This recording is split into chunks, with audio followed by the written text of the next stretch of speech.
Excellence, Madame la Première ministre, chef du gouvernement, avec l'expression de ma très haute considération, Excellence, Messieurs les ministres et membres du gouvernement, Excellence, Monsieur le gouverneur du Haut-Katanga, Excellence, Monsieur le gouverneur du Tanganyika, Messieurs les membres du corps diplomatique, Messieurs et Mesdames et Messieurs les membres du gouvernement provincial, Mesdames et Messieurs les membres de l'Assemblée provinciale, Mesdames et Messieurs les membres du corps académique, scientifique et technique, chers partenaires, exposants, participants, membres de la presse, distingués invités.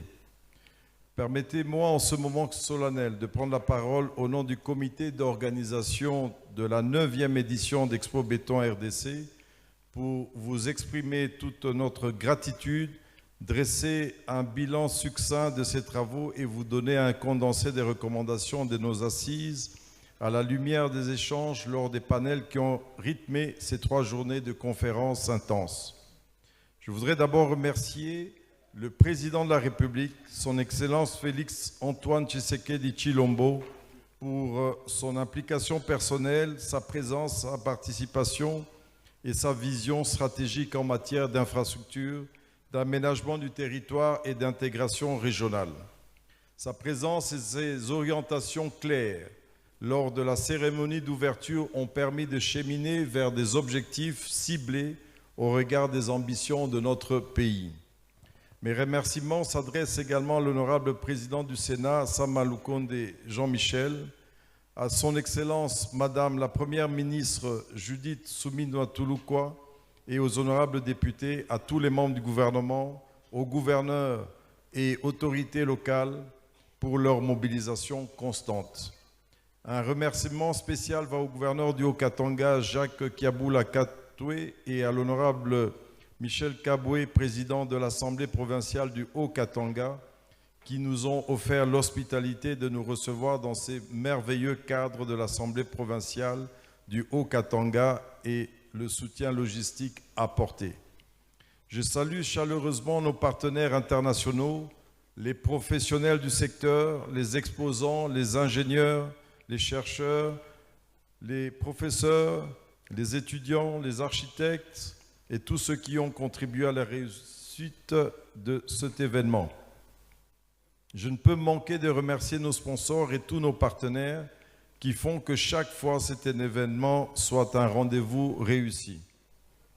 Enfin, un grand bravo à toute l'équipe de Expo Béton et aussi aux bénévoles, dont les membres de l'Assemblée provinciale et du gouvernement provincial qui ont travaillé jour et nuit pour que cette édition soit une réussite. Cette édition qui s'est tenue durant ces 4 jours a connu notamment pendant 3 jours de conférences avec 8 panels qui ont permis d'explorer les thématiques de fond, le corridor de transport et logistique, la transition urbaine, les écosystèmes miniers, les financements des infrastructures, la résilience climatique et l'innovation technologique.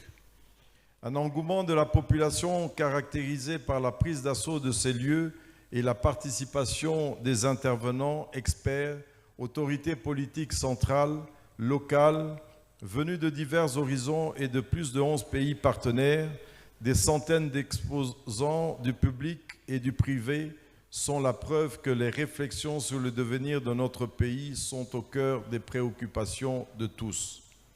C'est ici le lieu de reconnaître au regard de ce qui précède et des retombées médiatiques nationales et internationales qu'Expo Béton se place chaque jour de plus en plus comme un partenaire stratégique qui accompagne les réformes inhérentes aux infrastructures de notre pays et le gouvernement accompagne dans sa mise en place de sa politique d'équipement et construction des infrastructures.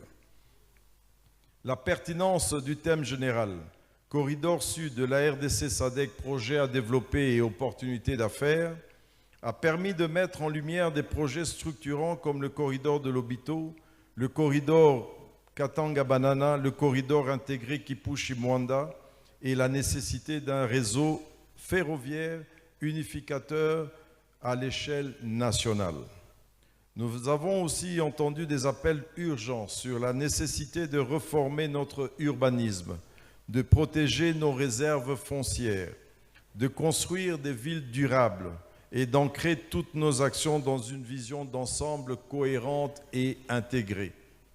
Par conséquent, il y a lieu de ne plus parler du Congo comme pays riche en potentialités, mais de créer des possibilités de transformation de ces richesses en richesses réelles. Ces travaux ont abouti à quelques recommandations suivantes. Elles seront un peu plus peaufinées dans les jours qui viennent dans un rapport qui sera beaucoup plus complet. En ce qui concerne les corridors, mettre en place un groupe de travail interministériel sur les corridors pour assurer la coordination, le suivi et l'évaluation des projets logistiques transfrontaliers. Mettre en place et renforcer la mise en place d'un système de transport multimodal moderne. Anticiper sur les implications des corridors, des traités et des accords commerciaux internationaux. En ce qui concerne les ressources humaines, mettre en place des stratégies de formation en fonction de la vision du développement du pays. Mettre en place des centres de formation correspondant aux spécificités de chaque province.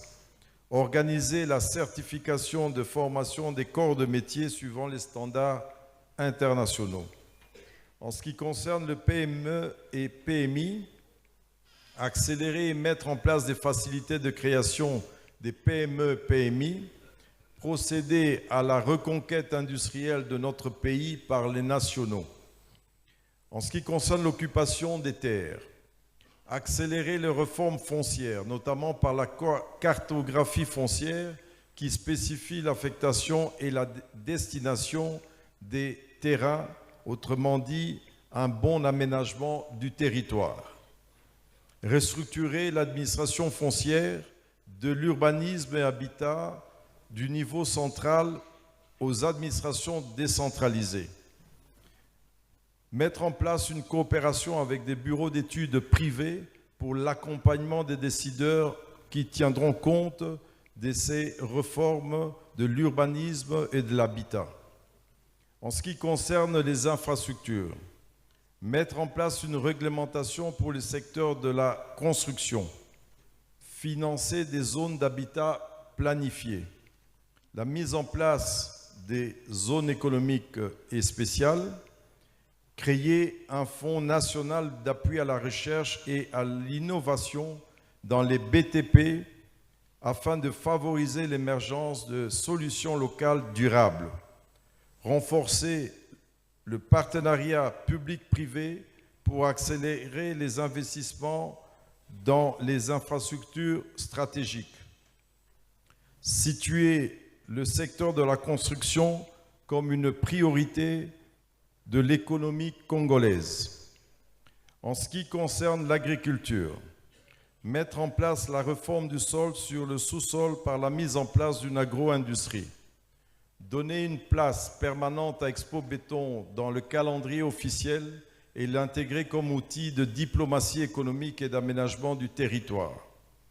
En tant qu'un outil de diplomatie économique et d'aménagement du territoire accompagnant le gouvernement, Expo Béton RDC n'est plus à ce jour un simple salon, mais un laboratoire de solutions, un catalyseur de projets, un miroir de nos ambitions. Ce que nous avons sémé ici à Lubumbashi doit désormais porter ses fruits dans chaque province, dans chaque ville, dans chaque quartier. Je vous donne donc rendez-vous dès à présent pour la 10e édition qui s'annonce encore plus ambitieuse.